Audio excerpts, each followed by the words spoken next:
Hello everyone. We are here today to celebrate the completion of 3 years of the JM Midcap Fund. The fund was launched in November 2022. Since then, the Indian markets have had a very interesting and a remarkable journey. We've seen highs and we've seen lows. The global macroeconomics have also been quite interesting as it has played out over the last 3 years. We have Mr. Satish Ramanathan, CIO Equity at JM Financial Mutual Fund, to discuss the journey of the fund with us. Welcome, sir, and congratulations on the completion of the 3 years. Thank you for having me here now. So the fund has completed 3 years, sir, since its inception in November 2022. Could you walk us through the journey of the fund since its inception till now? It's been a remarkable journey, and I'm happy to be associated with this journey. It is a journey where the fund grew from less than 100 crores to almost 1400 crores now. And that's on the size side, and we have also seen the mid-cap index deliver over 25% returns. We have seen the mid-cap companies turn around remarkably well and report very good earnings growth, and it still continues to the day where we see mid-caps outperforming large caps and small caps on earnings growth. So it's a good place to be in and stay invested there. Nifty Midcap 150 Index has had a strong rally till September 2024, which was when the JM Midcap Fund was less than 2 years old. From September 2024 till now, the Midcap Index has had a volatile period.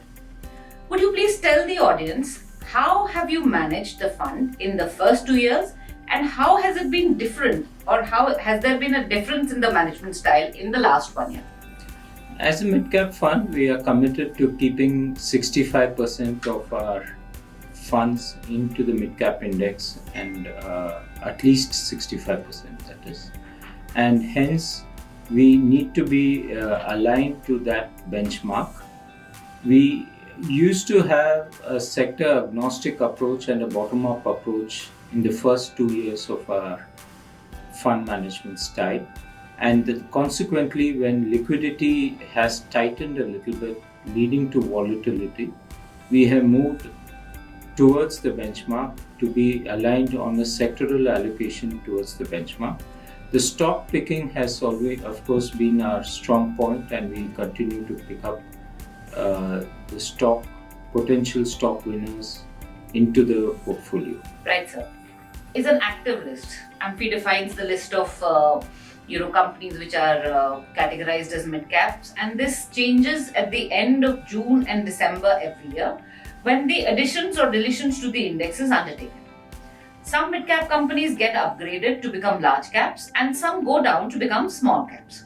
Similarly, some new companies join the Midcap 150 index.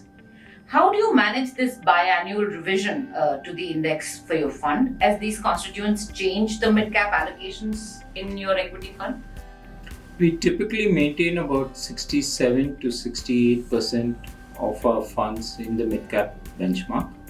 And this ensures that this kind of a transition does not impact the minimum threshold of 65%.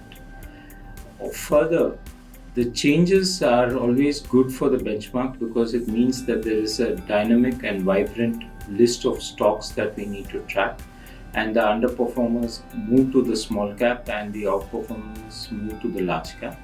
And this always ensures that the fund management team is looking out for new opportunities of companies that can move from small to mid potentially, and from move away from mid to large, so that we can hone the portfolio towards growth and capital appreciation.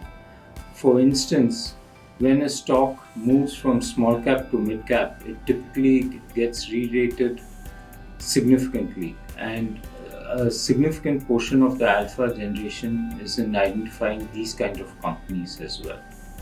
And that's what we focus on. So what has been the average allocation to mid-caps in the JM Midcap Fund over the past year? How do you manage the balance 35% of the portfolio, given that 65% necessarily has to be invested in mid-caps? So we typically have about 65 to 67% in mid-caps across the time frames. and we have about 25% as allocated towards the small cap category because that's where we see superior growth, and about 3 to 4% in large caps because of stocks transitioning from mid caps to large caps, and the balance as cash. We do not hold significant amounts of cash. We typically maintain between 2 to 3% as cash levels in the portfolio. So we are approaching the end of 2025. What message would you want to leave your investors with? I think mid-caps offer a very interesting space of new companies with superior growth. We've seen multiple new businesses being launched in the mid-cap space, especially through the IPO NFO route. And therefore, it needs to be a core component of everybody's portfolio, either through a diversified fund or through a specialized mid-cap fund. And mid-caps offer capital appreciation with the potential multi-baggers along the way. So therefore, stay invested in the mid-cap space. That's the simple message that I want to highlight.